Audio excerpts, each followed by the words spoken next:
జల్వా. Chhaava cinema చూసిన తర్వాత ఒక ఎమోషన్ క్రియేట్ అయింది.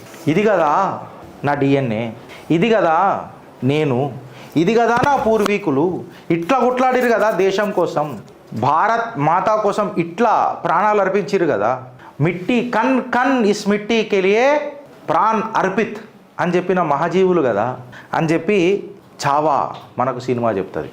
అయితే ప్రాబ్లం ఏంటంటే ఫ్రెండ్స్, స్వతంత్రం వచ్చిన తర్వాత 75+ ఇయర్స్ మనకు ఒక సినిమా ఇట్లాంటిది తీసి మన చరిత్ర మనకు పరిచయం చేయడానికి టైం పట్టిందనంటే మొఘళ్ళు మంచోళ్ళ, లేదా మొఘళ్ళు చెడ్డోళ్ళ, బ్రిటిషర్లు చెడ్డోళ్ళ, లేకపోతే స్వతంత్రం వచ్చిన తర్వాత ప్రభుత్వాలు నడిపిన ఈ ప్రభుత్వాలు చెడ్డోళ్ళ, లేక ఈ ప్రభుత్వాలను గెలిపించుకుంటూ చూసి చూడనట్టు మన జిందగీలు నడిపించుకుంటున్న మన హిందూ బంధువులు చెడ్డోళ్ళ అన్నది అలా ఒక పెద్ద ప్రశ్న నేను అడుగుతున్నా. ఇవాళ ఫ్రాన్స్లో కూడా ఒక నైఫ్ అటాక్ జరిగితే అందులో ఒక మనిషి ఇంకొక ముగ్గురు ఇంజూర్ అయ్యారు. ఫ్రాన్స్ ప్రైమ్ మినిస్టర్ ఇదొక ఇస్లామిక్ టెర్రరిజం అని చెప్పి క్లియర్ కట్గా చెప్పేసి, where is the non violence part in Islam? Radical Islam వల్లనే కదా కంప్లీట్గా ఇష్యూస్ అవుతున్నాయి. నేను అదే మాట్లాడుతాను. మతతత్వం అని చెప్పి మీరు మాట్లాడతారు, నేను మమతల హోమం అని చెప్పి నేను మాట్లాడుతాను. అది నా సనాతనం అని చెప్పి మీకు రుజువులు చూపించి చెప్తున్నాను. ఔరంగజేబ్ కూడా ఔరంగజేబ్ అని అనొద్దు. ఇవన్నీ మనం మాట్లాడుకున్నాం సినిమా చూసిన తర్వాత. అయితే ఈ సినిమా 300 crore ప్లస్ దాటిందట, 300 crore ప్లస్ దాటిందట. కాకపోతే ఒకసారి మీరు అర్థం చేసుకోండి, ఒక్కొక్కళ్ళు వీళ్ళు మన జీవితాలను ఎట్లాడుకున్నారు అని.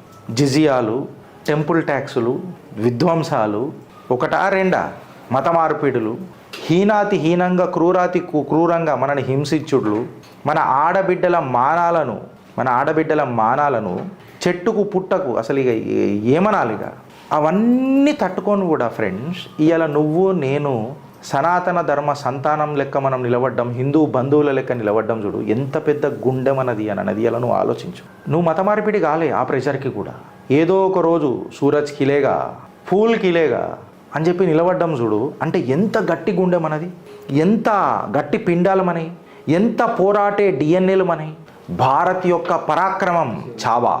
ఇవాళ సినిమా చూసిన తర్వాత చాలామంది బోర్డుల మీద ఇవి మార్చేస్తున్నారు.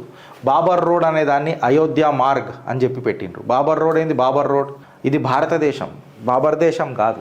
ఇది సెక్యులర్లకు కొంచెం మంటలేస్తున్నది. మంటలేసి అట్లెట్లా 75 సంవత్సరాల 77 ఏమో 76 77 ఇప్పుడు కూడా మన చరిత్ర మనకు తెలియకపోతే బాలీవుడ్ మయమైపోయింది, ఉర్దూవుడ్ మయమైపోయింది బాలీవుడ్. ఆ పులిబిడ్డ సినిమా ఇవాళ మనకు అందరికీ ఒక ఉత్తేజమైంది, ఒక కొత్త ఉత్సాహాన్ని నింపింది.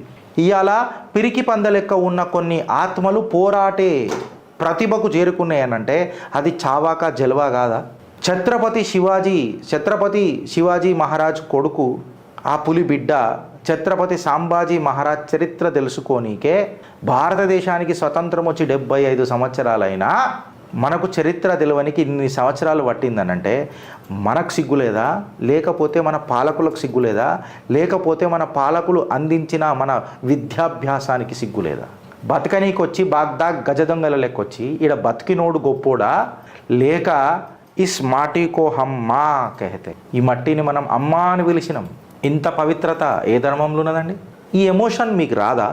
ఆ ఎమోషన్లనే ఈ మోషన్ అని ఉంది కదా ఫ్రెండ్స్, ఎమోషన్లనే మోషన్ ఉంది కదా. English is a good word అని అనుకుందాం, మంచి భాష అని అనుకుందాం, అట్లీస్ట్ ఒక ఫ్రాక్షన్ ఆఫ్ సెకండ్ కోసం. మళ్ళీ ఎమోషన్ మీకు కనపడతలేదా? అగుపడతలేదా? బాధ్యత తెలుస్తలేదా? చావా ఇంకా మీకు అర్థమవుతలేదా? చూడాలన్న తపన లేస్తలేదా? పిల్లలకు ఆ చరిత్ర నేర్పుదాము, ఆ గొప్పతనం ఏందో చూపిద్దాము, ఆ పోరాటే ఆ సిచ్యువేషన్ అనాలిసిస్ చూడండి. తల్లి కోసం తాహతాలాడుతున్న తల్లి ప్రేమ, దేశభక్తి కొరకు దేహాన్ని త్యాగం చేసిన ఆ గుండె, నొప్పి జరిగినప్పుడల్లా ఆ జగన్మాతను గుర్తు చేసుకొని జగదంబ అని అన్నప్పుడల్లా నీ గుండె కరగలేదా? నీ కళ్ళలకి నీ రక్తపు నీళ్లు రాలేదా? ఆ ఔరంగాడు చేసిన దండయాత్రలు నీకు యాద రాలేదా? ఇవాళ ఛత్రపతి శివాజీ లేకపోయినుంటే నీకు ఇవాళ నీ కాశీ విశ్వనాథుడు నీకు ఉంటుండేనా? మన సోమనాథుని మనకు దూరం చేసిరు. సుమారు 1000 సంవత్సరాలు పట్టింది. ఏవైతే ఆ సోమనాథ లింగాలు ఏవైతే మనకు 11 లింగాలు మంచి ఆ పెద్ద లింగాన్ని విధ్వంసం చేస్తే 11 ముక్కలేమో అయితే 11 ముక్కలు అగ్నిహోత్రి బ్రాహ్మణులు దాన్ని కాపాడి పెట్టిండ్రు. శంకరాచార్యుల చెప్పినందుకు దాన్ని అట్లనే పెట్టి ఈ సంవత్సరంలో బయటికి దిగి అని చెప్పారు. ఇప్పుడు దాన్ని ప్రాణప్రతిష్ఠ చేస్తారేమో, పునః ప్రతిష్ఠ చేస్తారేమో సోమనాథ్లో. 1000 సంవత్సరాల తర్వాత గజనవిగాడు చేసిన కథలకు ఈ జల్వా వదిలేద్దామా? నెవర్ ఫర్గివ్, నెవర్ ఫర్గెట్ అంటాం మేము. First never forget and never forgive. ఆలోచిస్తారా లేక అనుభవిస్తారా? భారత్ మాతాకి జై.